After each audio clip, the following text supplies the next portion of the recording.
and we will be right back, so stick around.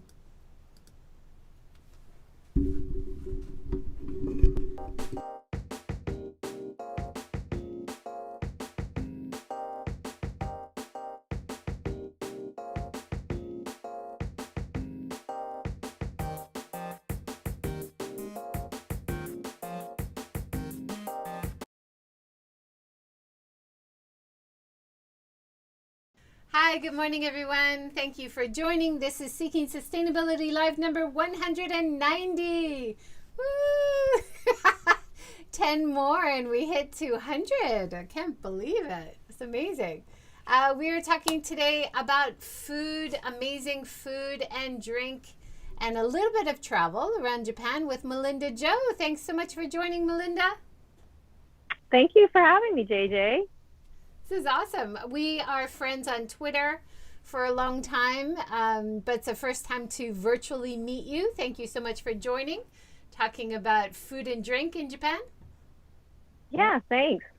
I'm super happy to be here. That's great. So you started, you grew up in like the San Francisco Bay Area. You also lived in New York. Can you tell us a little bit about your backstory before you came to Japan? Yeah, so actually I'm born and raised in Louisiana, so I'm from the South. And of course that's like a little bit funny for people because I'm Chinese American, and of course I was like one of the few Chinese people like in my town. and then I went to school at UC Berkeley and lived in the Bay Area. I spent some time in London and also New York before coming to Japan. Wow, so how long have you been in Japan now? How many years? Oh, I got my permanent residency like 5 years ago. So it's been like more than 15 years. I mean, It feels like 1,000, but it's been like more like around 15. And you've really made some great connections. You're writing for a bunch of international publications.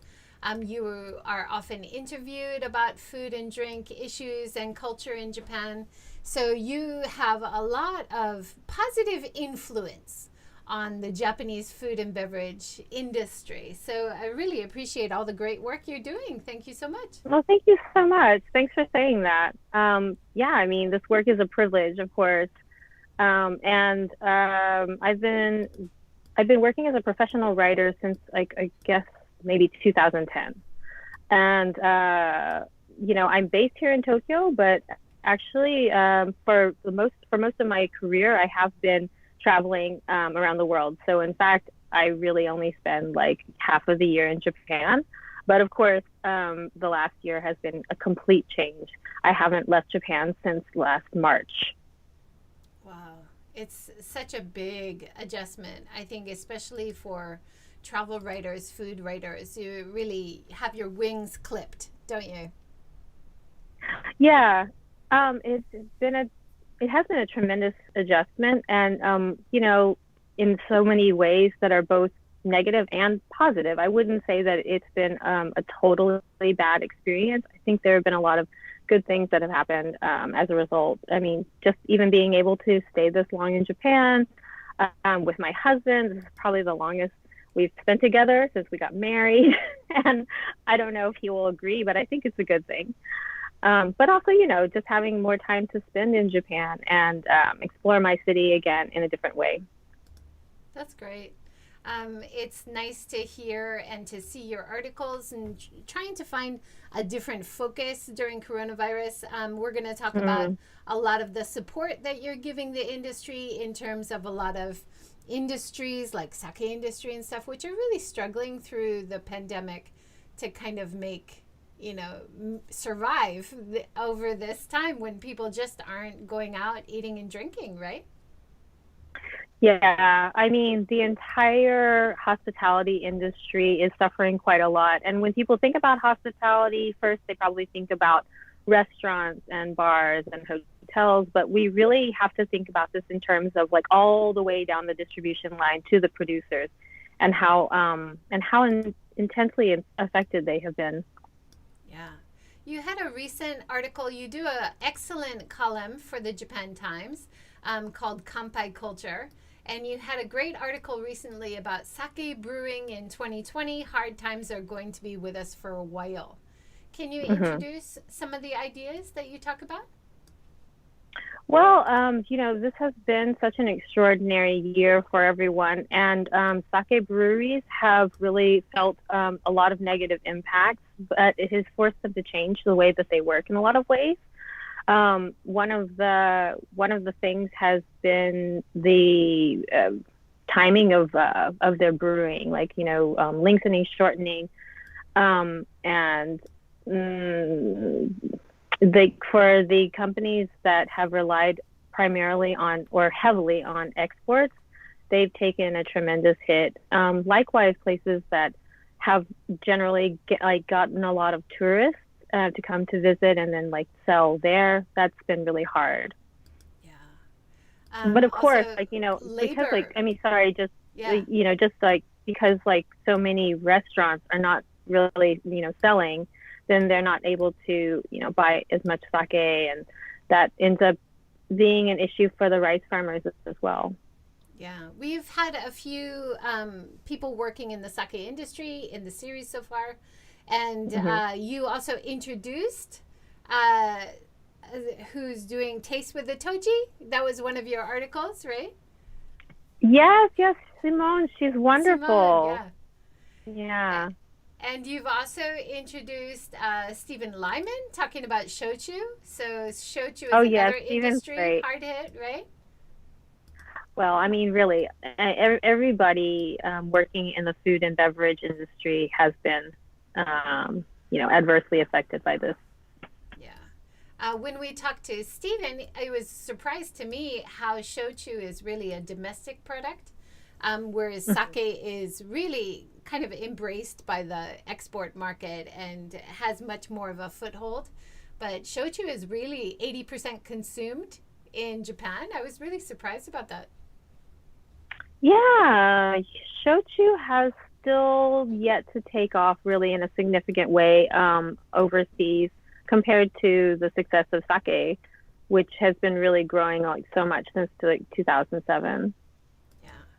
And one of your recent articles in Kanpai Culture, you were talking about hot sake, and that's perfect for this time of year. Can you introduce some of your takeaways? Oh, well, I guess for hot sake, the biggest thing is that there's such a misconception, and not only among people overseas, but also, in Japan, this old image of hot sake being just what is the cheapest thing that they heat up really high so it can mask all the flaws. But in fact, that's not the case. I mean, people have been heating sake and enjoying it warm, pretty much ever since they started making sake. And, one of the greatest things about sake as a drink is this extremely wide range of temperatures at which it can be enjoyed. And I think a lot of people are very surprised to find that there are certain styles of sake that actually are best served warmed and are even produced with that in mind. Yeah. I think your take is perfect. Sorry, I have a little cat visit here. Your take is perfect. I love it. This is Lani. Lani wanted to say hello. You gonna say hello to everybody? Hey, Lani. Hi, Lani. About hot sake, because like you said, there's an image that it's just for cheap sake, but you were talking about drinking piping hot sake, and there was some nice flavors with that, and then you prefer warm sake for others. So I found that really interesting. Yeah, I mean, if you think about, again, going back to this idea of how sake does have this wide range of temperatures at which it can be enjoyed. If you really want to drink something super hot, then you probably want to look for something that is going to be quite dry to begin with, like a honjozo style sake that can take a lot of heat. But anything that is more delicate, it's not going to do well at those high temperature ranges. But a lot of sakes are, a lot of the kind of style of sakes that I like, tends to be really nice when it's just a little bit warm, so above body temperature. Yeah. I love that image, and I haven't tried this myself yet. In an outside rotenburo, and it's super cold, and maybe there's snow all around, and you're in a really hot bath drinking hot sake. That's like one of my bucket list things I want to do. Oh, you should definitely do that. You should definitely do Yeah. that because, like, you know, I say, like, even when you're describing that image, it sounds great, right? And it makes you feel good. You know, like, I don't think that you have to be in that situation to enjoy hot sake, but if you do have the opportunity to do that, then it is really fun. I mean, I don't think it necessarily enhances the flavor, but it certainly leaves you with a very good memory. And Yeah. you know, like at the end of the day, that's what like really good food and drink do for us, right? Yeah. They help us have these great memories. Absolutely. And you also introduced like a sento in Tokyo where they have craft beer. That also sounds great. Oh yeah, did you see that? I did. I don't know if it. I'm not sure if it's up yet. It was one of the. It was one of the updates I did for Condé Nast Traveler. Yeah, it's this really really tiny sento It's in called Bathhouse, I think. yeah, called I've got a Bathhouse. picture of it now. Yeah. Looks great. Yeah, Yoyogi, Hachima, and Yoyogi Uehara area. I think it's a great idea. I think it's a cool idea because, I mean, primarily it's a bar. They serve premium craft beers, a lot from Japan, and a couple from other countries as well. They make a surprisingly good curry. And I don't know, it was like it was just a funny thing to see. Like it's a very random kind of grouping of offerings, as if you will, of craft beer, curries, and you can take a bath there as well. I But love it. they have I love it. baths. Yeah, it's fun. I mean, they have two baths, and I think they rotate men and women. Yeah, every other week or something like that. But it's very, very small. Yeah. When we were talking about sustainable culture in the Edo period with Asby Brown, he was talking about how efficient Sento culture is in terms of water usage, reusing the same energy that it takes to heat up the hot water. So there's so many wonderful sustainable effects, as well as a bit of history, which is worth preserving. But Sento culture, of course, is on the decline in Japan. So Yeah. it's great to highlight that there are future benefits in terms of energy saving, water saving, and having that community culture as well in terms of food and drink. So I hope we can keep some sentos alive in Japan. Oh, definitely. I think that like the Sento is such a fantastic and just uniquely Japanese kind of tradition. And what I really love about the Sento is how when you go there, like class lines really dissolve. You know what I mean? Like when you go to the Sento, you see people from all walks of life. And I feel like it's really important for us to have these kind of spaces and to remember like the importance of gathering in this way, you know, like coming together just to have the single purpose of like relaxing and having a bath. And so for these younger generation or the new generation of Sento owners that are trying to continue to make it relevant in other ways, for example, by turning it into a more conventional sort of modern gathering space like a bar, you know, I think it's a great idea. I don't think that they can all survive that way, but it's one way. Yeah. Tsukiji Mom has joined from YouTube. Thank you, Tsukiji Mom. She says, that sounds so nice. I think she was talking about in the Rotenburo drinking hot sake. Yeah, I think that sounds nice too. I want to find it.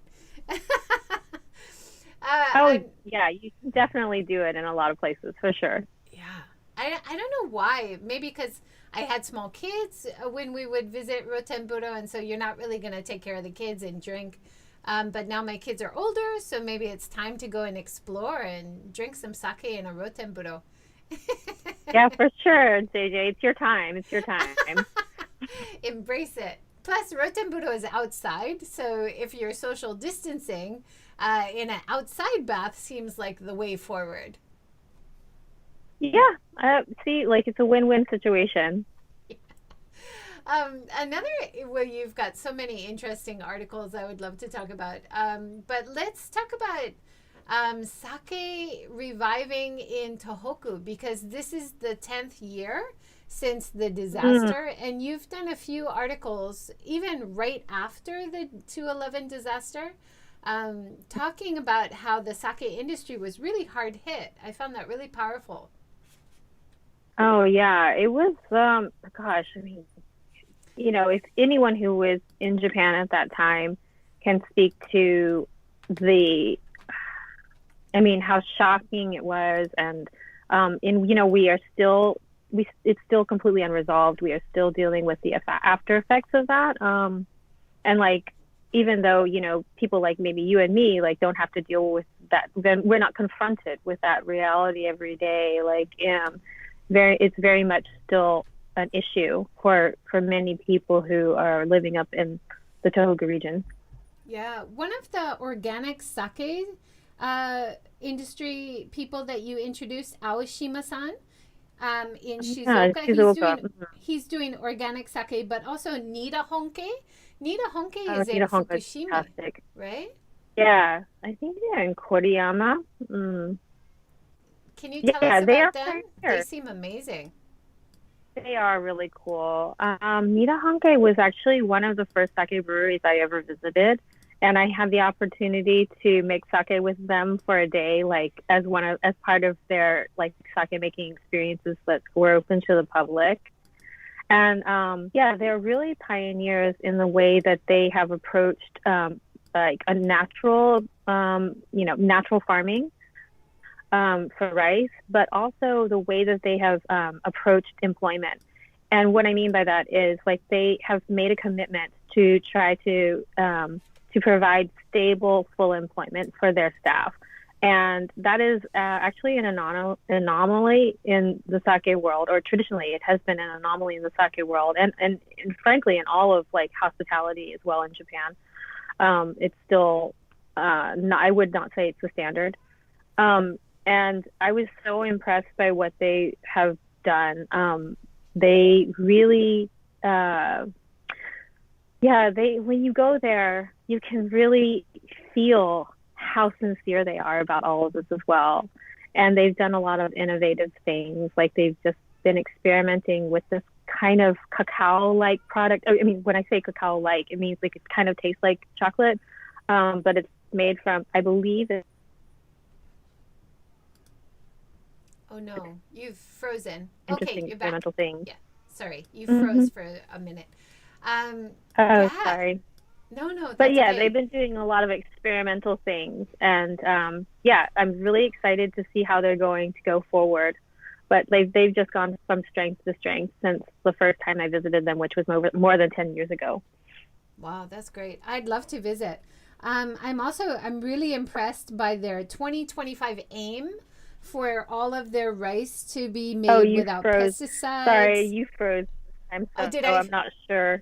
did I freeze? Okay. So Nida Honke has a aim by 2025 to have all of their rice made without pesticides or chemical fertilizers, and to create in their local area a self-sufficiency for creating rice for their area. I love it. These are sustainable aims that you don't often see publicized. Like, this is part of their Hmm. branding, which it should be for so many businesses. So it's so nice to see this.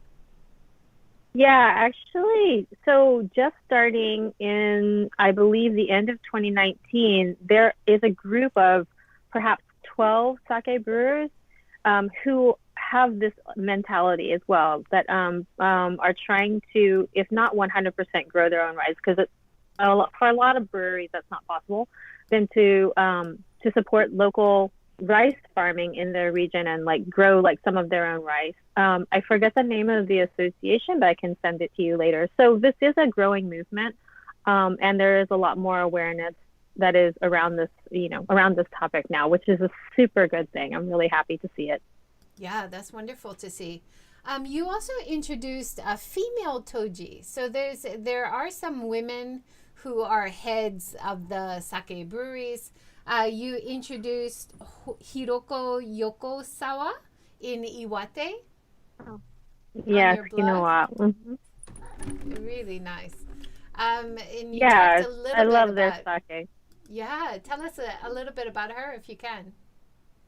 Oh my gosh, JJ's was so long ago. It's a I long can't time, remember all yeah. the details. And I'll I've interviewed remind so you. many I'll people. remind you from your blog. You say she's a petite woman, but she has large, inquisitive eyes and soft features, and she is one of the 30 women female tojis in Japan.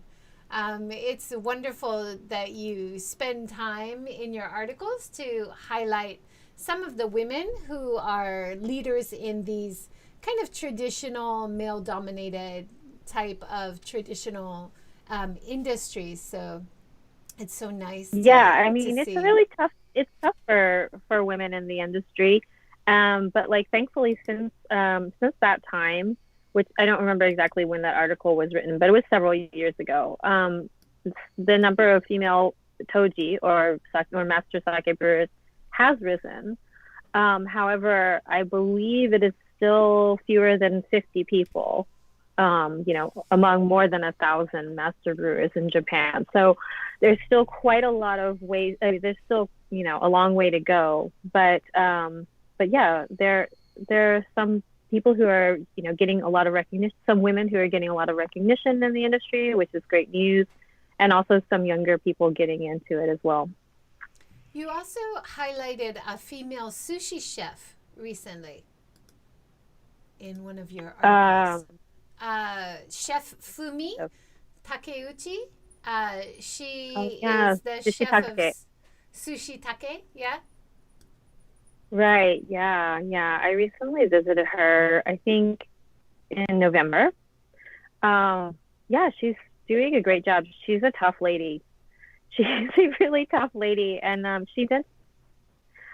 met her for the first time and she did mention, how she doesn't want to be known. And of course, this makes sense too. She doesn't want to be known as a female sushi chef. She wants to be recognized as an excellent sushi chef in her own right, as she deserves. And she did describe that, like, she did describe some of her early experiences and how, like, a few times she wanted to quit. And I thought that was like really interesting because she was so candid, so immediately. Yeah, I admire what she's doing a lot. And the Yeah. sushi was great. Oh, good, good, good. Yeah, I've heard great things about her, and of course, sushi is one of the things that you mentioned as one of the reasons you wanted to come to Japan initially, and you have a real passion for good sushi. You had a great interview I think that recently. was more of a joke, but, Is it but I okay? do love, yeah. You had a great interview recently with CBS News talking about the vanishing art of sushi. Can you tell us about that a little bit? Yeah, they reached out to me because they were doing the story about how, in particular, a lot of independent sushi restaurants were disappearing. And yeah, basically, like the whole kind of mid-range of sushi has been like has been getting smaller and smaller and smaller. And so we're left in the situation where we have two extremes of like the really very high end, extremely expensive, of course, like amazing quality sushi restaurants, and then like the proliferation of really cheap, like a lot of the like kind of kaiten sushi places, and people who are selling fish at a far too low price. It's a sad, it's a really sad trend, and like I don't know what the answer is, but yeah, we were just discussing some issues around that. Yeah, because it is like you said in the interview, it is an art, and it is the authentic way that sushi is made, handmade, not made by robots in the cheap sushi chains. It is a real art performance, and you were It talking is a about performance, absolutely. how the chef would practice in front of a mirror. because the way that he performs in front of the customer is a part of the experience. I thought that was really interesting. Mm. Yeah, I mean, I think that sushi is such a fascinating art form, or a fascinating genre, because it is so intensely personal. Um, it's it's so deceptively simple, because when people think about sushi, they think that it's just raw fish on rice. But in fact, because it's so seemingly simple, because you don't have like anywhere to hide as a chef, like you really see so much of the person's personality come out in the way that they approach sushi and the way that they deliver it to you. And and when you think about the way that it is served, like sometimes at high-end sushi restaurants, it's served directly from the sushi chef's hand to your hand. And like, what other kind of food can you imagine being so, so intimate, having such an intimate experience of? It's really cool. And I always feel that sushi chefs, like I've interviewed so many chefs, and and especially in Japan, sushi chefs tend to be the most interesting. They can be really philosophical. They have like such distinct personalities, and they really let it show. Wow, that's really interesting. And I think it's so important it's difficult because there's no way they can compete on price, right? So they have to compete on quality of experience, added value of the atmosphere, of the experience, of their expertise, right? So hopefully the customer can be a little bit more informed in the future to appreciate that and not just choose sushi by price. Because I think in the talk show they were talking about the McDonald's of sushi chains is kind of taking over, and people have no interaction with the chef whatsoever. In fact, most robots are making a lot of the sushi, and it's just about the cheap price and convenience. But what the sushi places are offering is really special, and it's part of culture that's kind of could be dying out if these commercial versions kind of take over, right? Well, yeah, and the same could be really, I mean, you could apply the same logic to like any kind of restaurant, right? Like any time that you are making all of your decisions based on price and convenience, then you have this like phenomenon. But I think that this is something that we are thinking a lot about more, during this pandemic all over the world, because like, unlike us in Japan and in a lot of Asian countries, like people are not able to leave their homes.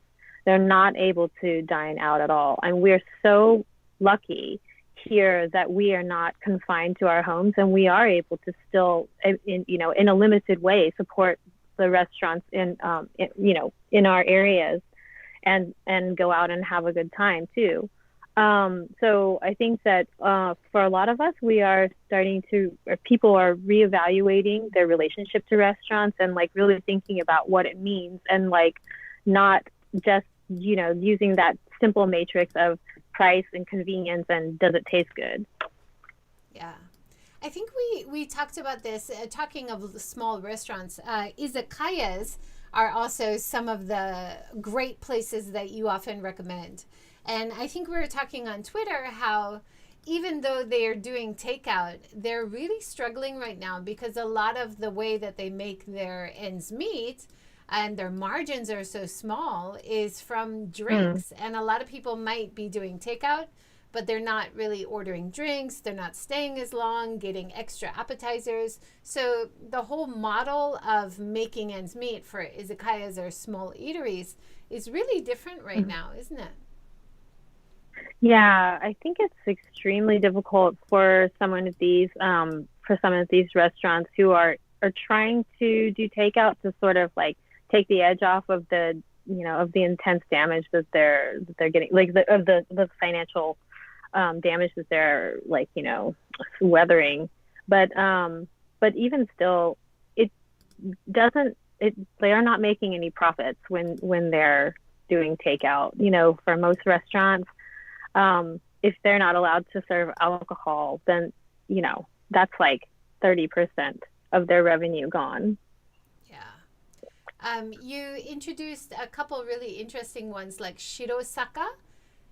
you introduced as a great place to have kaiseki, but it's not fussy. It's a nice, friendly place, and there's a view of the nice garden. It looks like somewhere, Yeah, it's a really tiny garden, but it's adorable. And it's that whole idea of making kaiseki accessible, I think, to people, where it's not so formal. It's really nice to see that. Of course, places like that, it's hard to have the same appreciation of the food when it's just takeout. So we're really hoping places like this that can survive, right? Yeah. So I haven't really had a chance to visit a lot of places to get takeout from like these kind of higher end places. So I'm not sure how they're really approaching it, like what kind of food they're preparing for these things. I know that Shirazaka had been doing takeout for a while, but I can't say for sure what they're doing now. But yes, like 100%. Like when restaurants are doing takeout, they're like not able to. Yeah, they're not able to really profit from that. Yeah, it might be helping them stay afloat, but it's not really, generating a lot of profits. yeah. Really interesting article you did on sustainable seafood, which of course is very connected to sushi and a lot of traditional Japanese restaurants. You did a great article about sustainable seafood in Japan. Started with Chefs for the Blue. Mm-hmm. Yeah, Chefs for the Blue is they're an organization that has been trying to raise awareness about like seafood sustainability issues in Japan.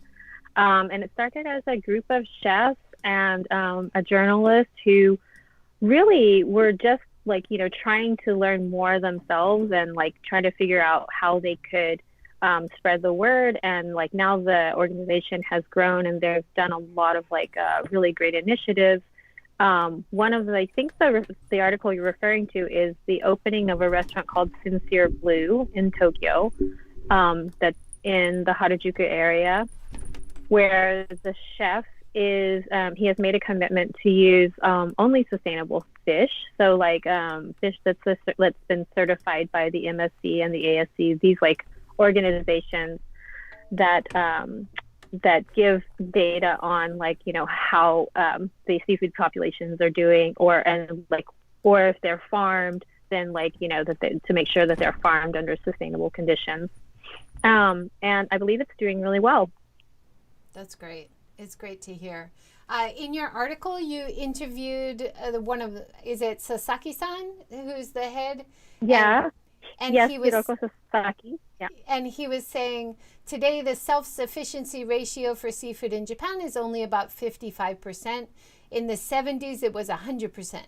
And I want to see that come back to the level in my lifetime. Some species can recover in as quickly as 10 years if we set proper limits, Sasaki-san says. So that's wonderful to have someone who's so knowledgeable about what used to be in Japan and how we should really be aiming to go back for that. And I think in terms of making a more sustainable brand for Japan as a tourism destination, this has a lot of appeal because sustainable seafood initiatives are happening all over the world. So Japan really needs to have this presence in this conversation about the future of the fishing industry, right? Oh my God, of course, because Japan is first of all, the food culture. Seafood is one of the cornerstones of the food culture in Japan. Seafood is Japan is practically synonymous with the idea of seafood, and they as a country, Japan is still one of the largest fishers in the world. And certainly in terms of consumption, Japan is one of the world's top consumers of seafood. And so it's extremely important to spread awareness about this, first of all, within Japan, because ironically, a lot of Japanese people have not been aware of this situation until fairly recently. That's why I think that Chefs for the Blue is so important, so vital because they have been really making a lot of headway to change people's minds, or not change people's minds as much as even just make them be aware that this is a problem.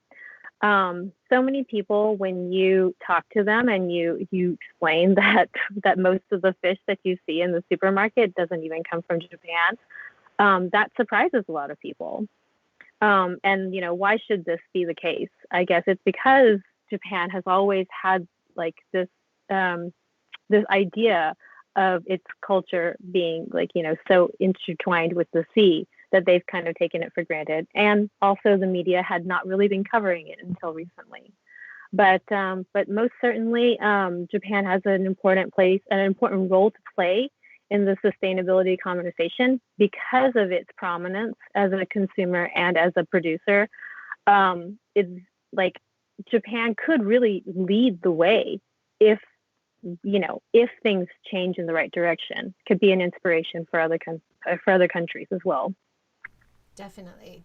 I talked a little bit about sustainable seafood when I talked to Jess Hollums in the series. Mm-hmm. She's a travel promoter in the Tohoku area for travel, mm-hmm. inbound travel. Can you believe Tohoku area has the lowest numbers of visitors? I mean, it's such an amazing area. And they're really trying to develop their sustainable tourism brand. And part of that is to develop sustainable fishing industries. So the oyster industry, they don't use plastics like a lot of the other oyster industry around Japan does. The fishing industry, they're really trying to offer sustainable products and a sustainable mindset. I think it's a great way to stand out and to show more destination appeal. So really nice to hear about those initiatives. Yeah, for sure. I would love to see more of those initiatives take off as well. Tohoku is such, as you know, a beautiful region, rich in resources, and it has a fascinating culture. And it is a shame that it's still so underappreciated, undervisited by a lot of people. But I mean, there are a lot of difficulties up there as well in terms of like creating the industry. Infrastructure wise, particularly. Oh, you're frozen. We froze for a second. Can you see me now? Oh, I can see okay? You now. Yeah, sorry. Okay. Yeah, no, that's fine. But are you there?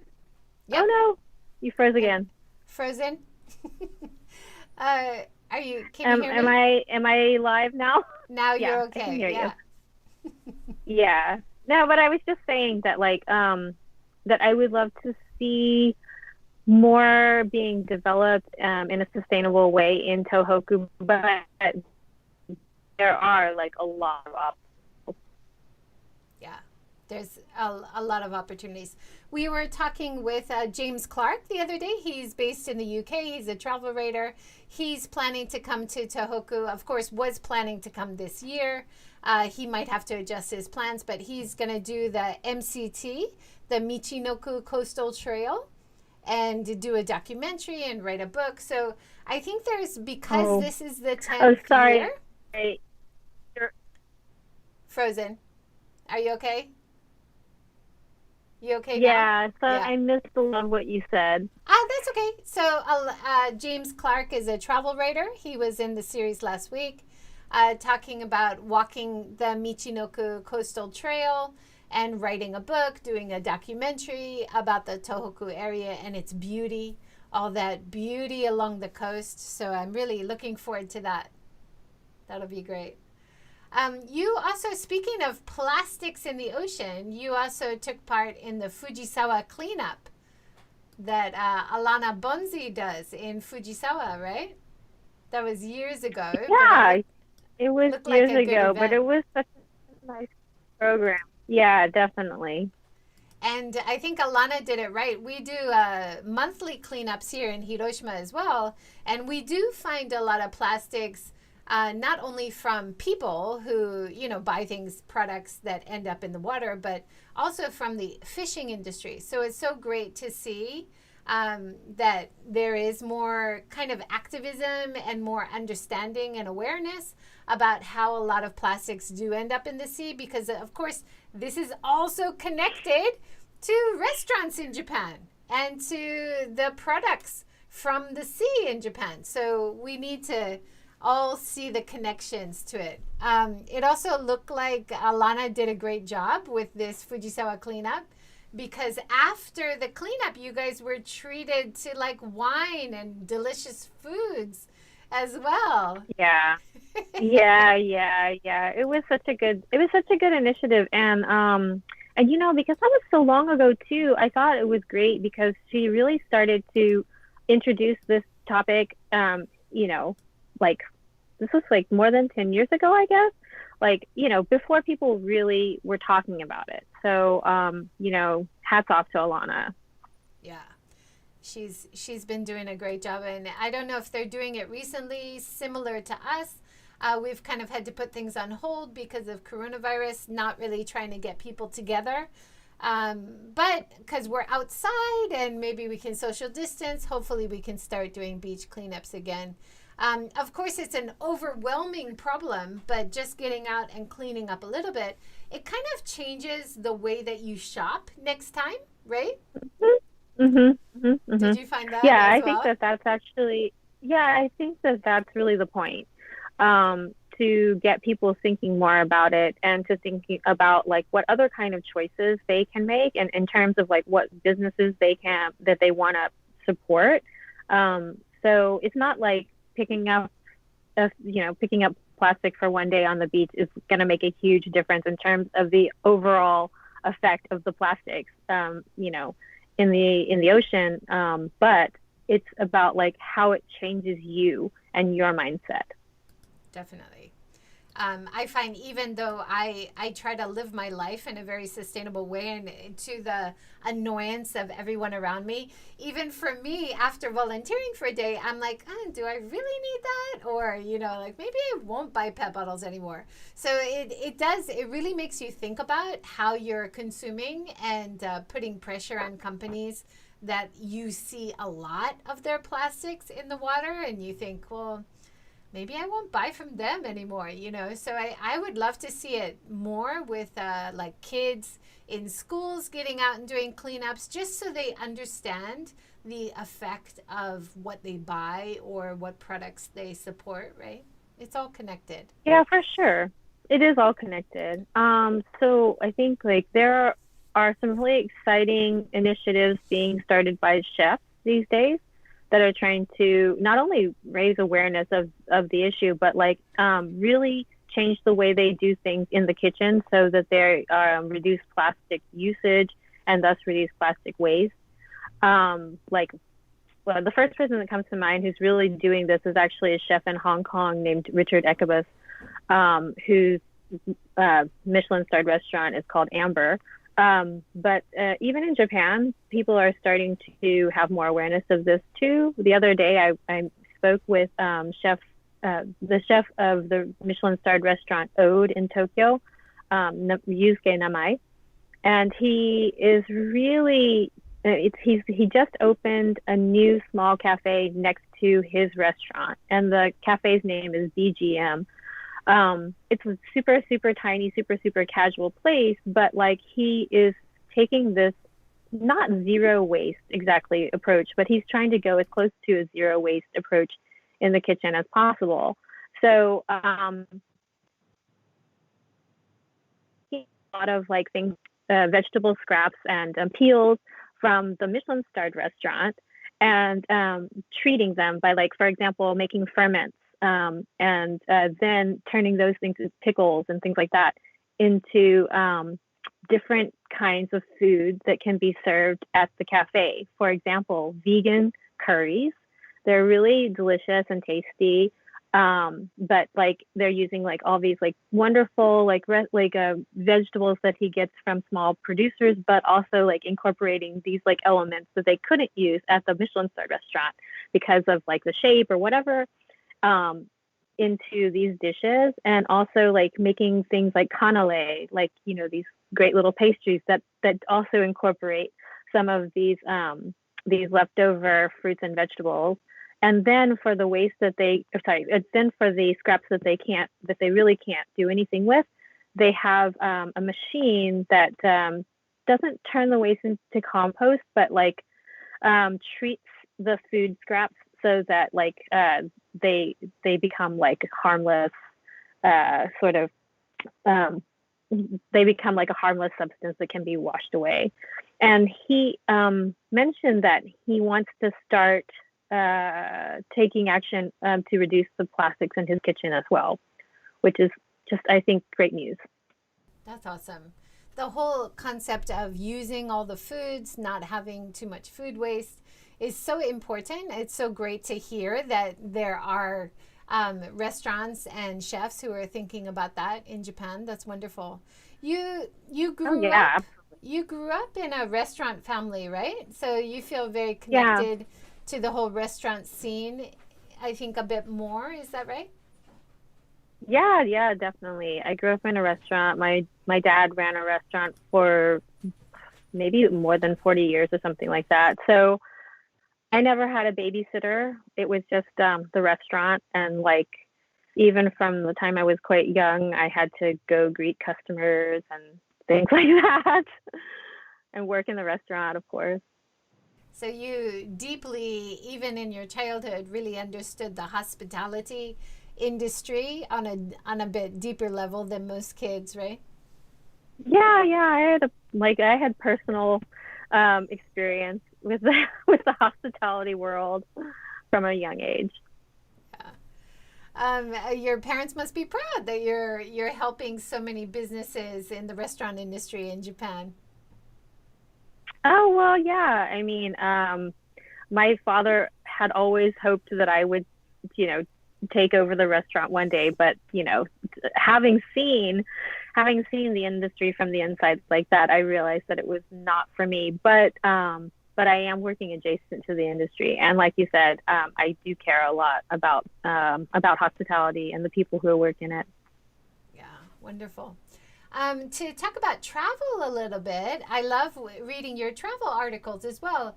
You introduce little back areas of Tokyo that I would love to explore. For example, the Oedo Antique Market or Mm-hmm. Shibokitazawa's secondhand stores. Can you tell us a few of your favorites?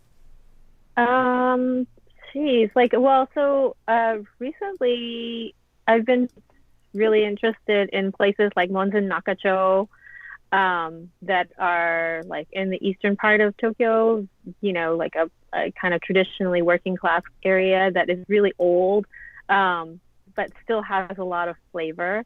And it's interesting to see how things have changed a lot in this area because it's very, very much associated with traditional industries like pickle makers and wagashi, that kind of thing. But in recent years, there are like some very cool cafes. There are some cool little restaurants that are just like very tiny, but doing interesting things. Like I went to a place that is serving like all sake with like French bistro food, um, but the food itself is also like has some interesting twists.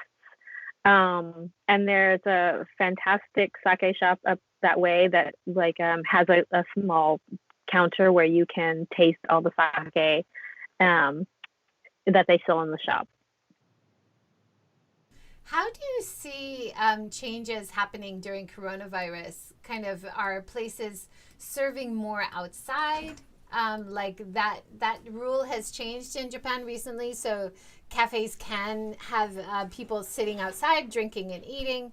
Um, More outdoor events would be possible, maybe as we social distance. Are you seeing kind of any trends in the food and drink industry around Tokyo? Yeah, of course, like the biggest trend has been how many people have pivoted to takeout and delivery. And it's a funny thing because, you know, I would not say that that was the norm for restaurants in Tokyo prior to the pandemic.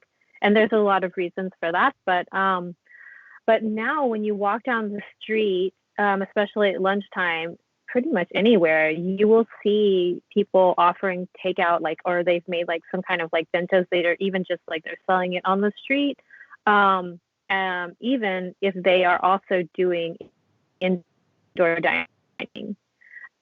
So that has been like the most noticeable change. As far as like outdoor dining is concerned, I mean, we did hear about like some of the changes that were supposed to allow restaurants to take over more public space, but in reality, I haven't seen so much of it happen in Tokyo. The weird thing about Tokyo is that like even though we're under state of emergency again, things don't really look that different. Things don't really seem like that different. People are still going to places and dining indoors, but just the shifting of the hours, operation hours, and like maybe some restaurants are limiting capacity, but we haven't seen like, I mean, in a lot of ways, it still kind of feels the same. What is in the future for you, or do you have any aims for this year? I read in one of your interviews, you're planning to do like a newsletter, more writing for Yes. like a smaller group. Are you still planning that? Well, yes, I think so. So, how like how in psychology they always encourage you to use these commitment devices. Like for example, if you have if you have a goal, then you should just like announce it, and then like that'll hold you to it. So I announced that I was going to start this newsletter some months ago now, like maybe 3 months ago, and I got a lot of sign up, but I haven't had any time to even like make the first post. Because I just got really busy. Starting in October, I've just been really slammed. So I want to have an outlet where I can really write more of what I want to write. And so that's why the newsletter is appealing to me, or the idea of the newsletter is appealing to me. But I just haven't had a chance to work on it. And another thing that I wanted to do in tandem with the newsletter is actually a writing workshop for people who would be interested in writing reported essays, for example.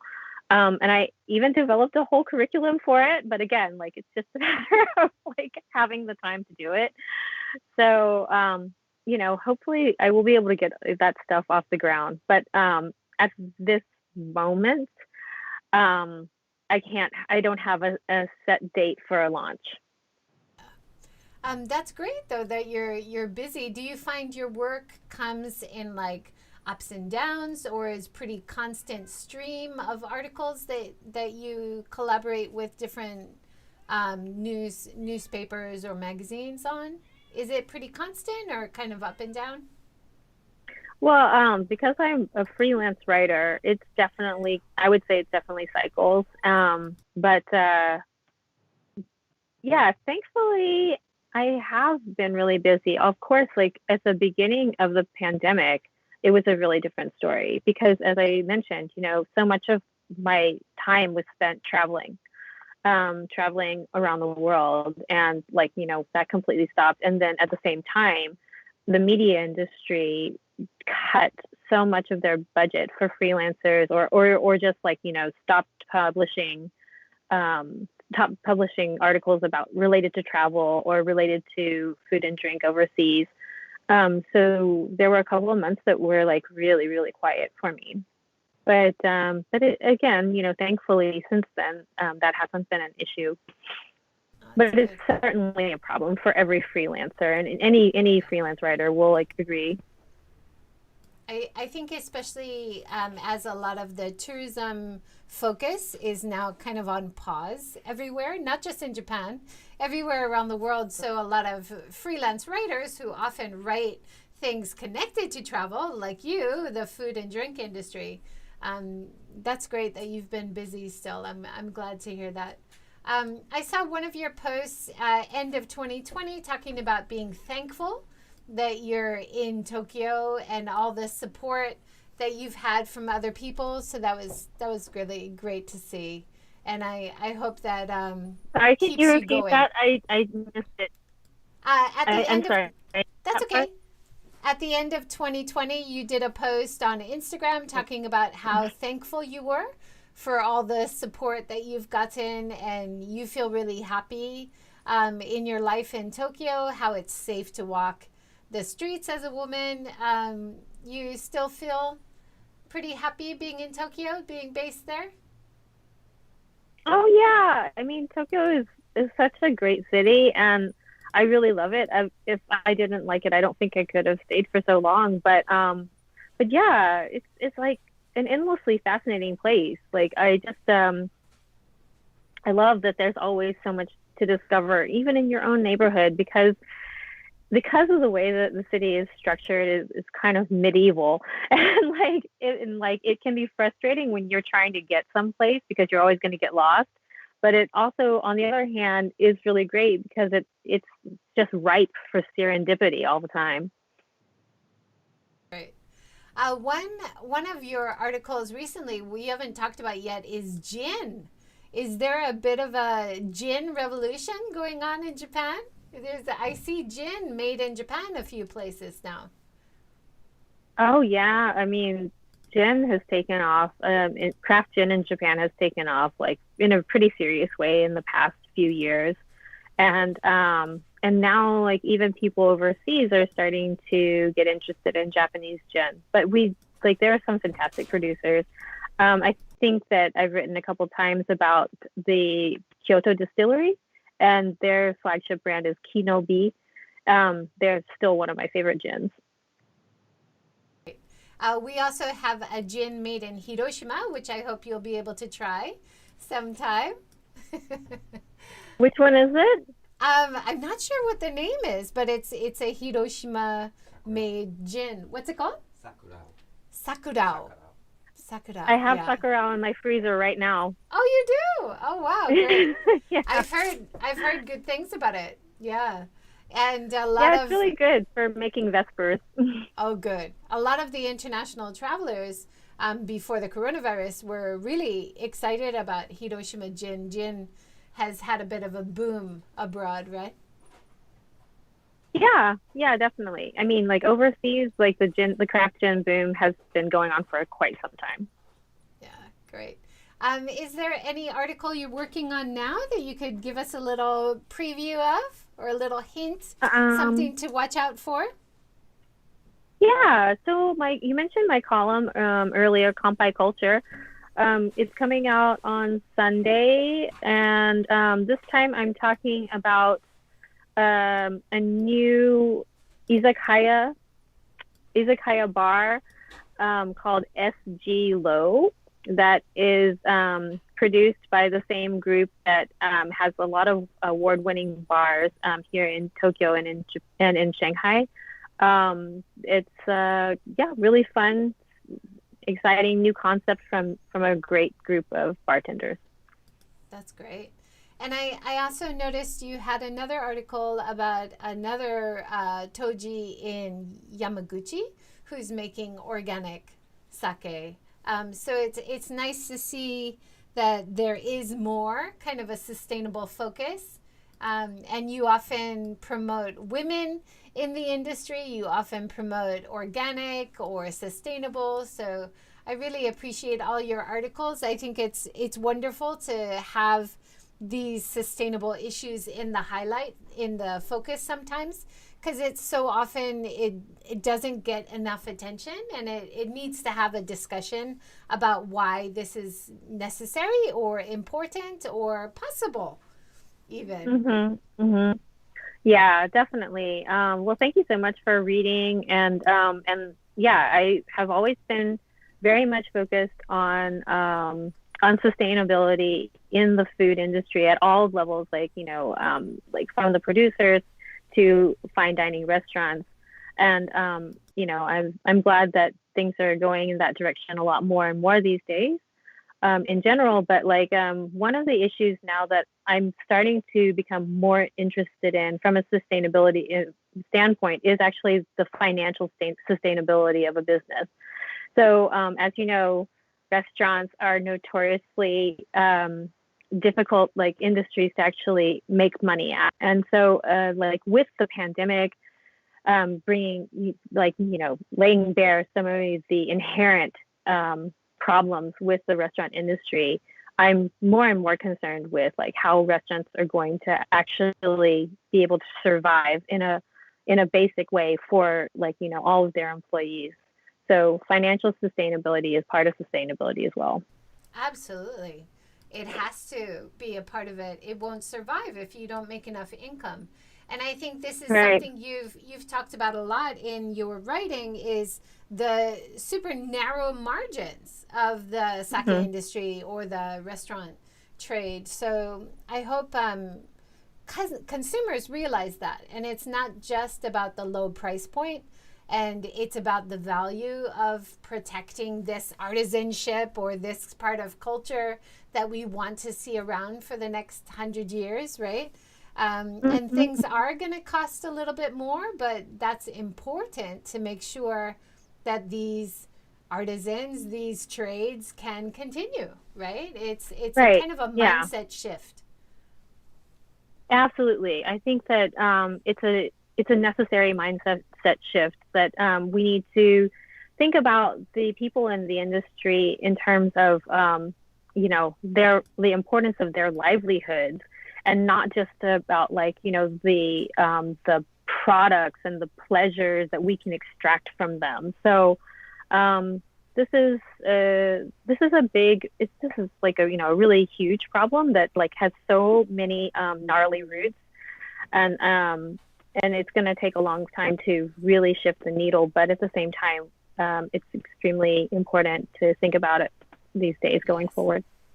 And thank you for raising those discussions and highlighting those issues. Thank you so much. Thank you for joining today. That was great. Thank you so much. Thank you. Thank you, everybody, for joining. And we had a few comments, not so many, but feel free to comment below. We'll try to add some links to the topics and the industries that we talked about. And, of course, many of Melinda's wonderful articles I will link below. Tomorrow we're talking with Daniel Moore about active travel in Japan and his passion for pickleball, if you know what that is. All right. Thanks, everyone. Have a great day. Take care. Thanks, Melinda. Thank you. Bye.